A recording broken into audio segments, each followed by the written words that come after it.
Kasi yung consistency, yan yung gumagawa ng habits.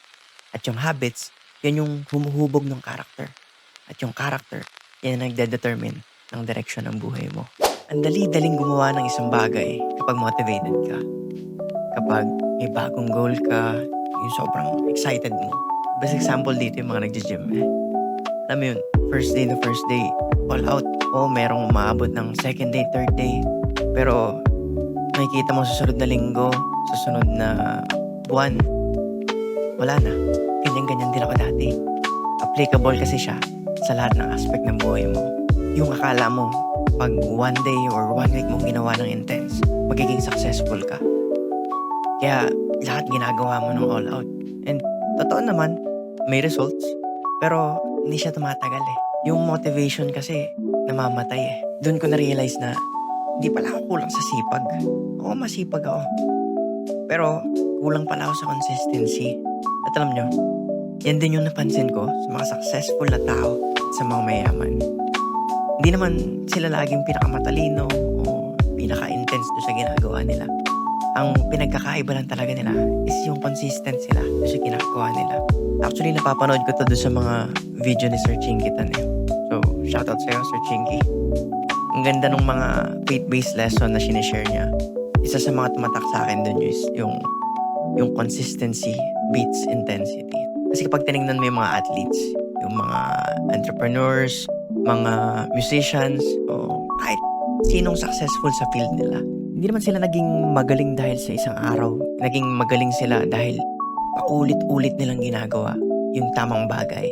Kahit may ordinaryong araw lang. Tignan mo si Alex Ayala. 12 years old pa lang siya, naglalaro na siya.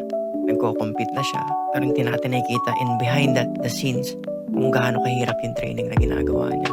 Look at her now. Isa lang naman siya sa highest ranked Filipino in WTA Tour history. Ngayon, world number 28 na siya. Kasi yung consistency, yan yung gumagawa ng habits. At yung habits, yan yung humuhubog ng character. At yung character, yan ang nagde-determine ng direksyon ng buhay mo. Kaya ang tanong, hindi kung gaano ka-intense sa ginagawa mo. Ang tanong ay, kaya mo bang gawin yung tama kahit walang nakakakita? Kaya mo bang gawin yan kahit wala kang motivation? Kahit may problema ka? O kahit paulit-ulit lang pero wala ka nakikitang resulta pa?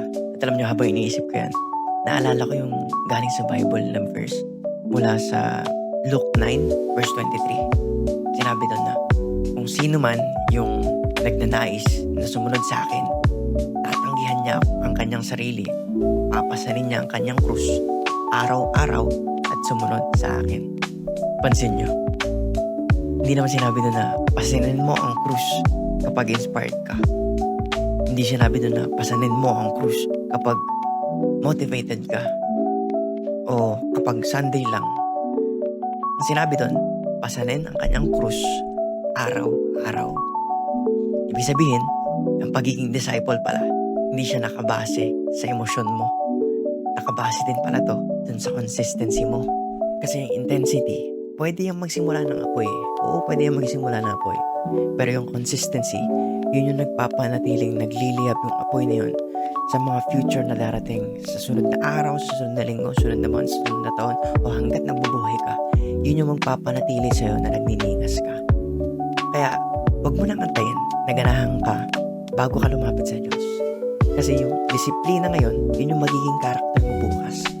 At yung karakter na yun, yun yung gagamitin ng Diyos para sa kanyang layunin. Kaya huwag mong maliitin yung simpleng pagdarasal mo araw-araw. Yung pagbabasa mo ng isang chapter ng Bible sa pagkagising mo, o yung patuloy na pagsunod mo sa Diyos kahit ordinaryong araw lang.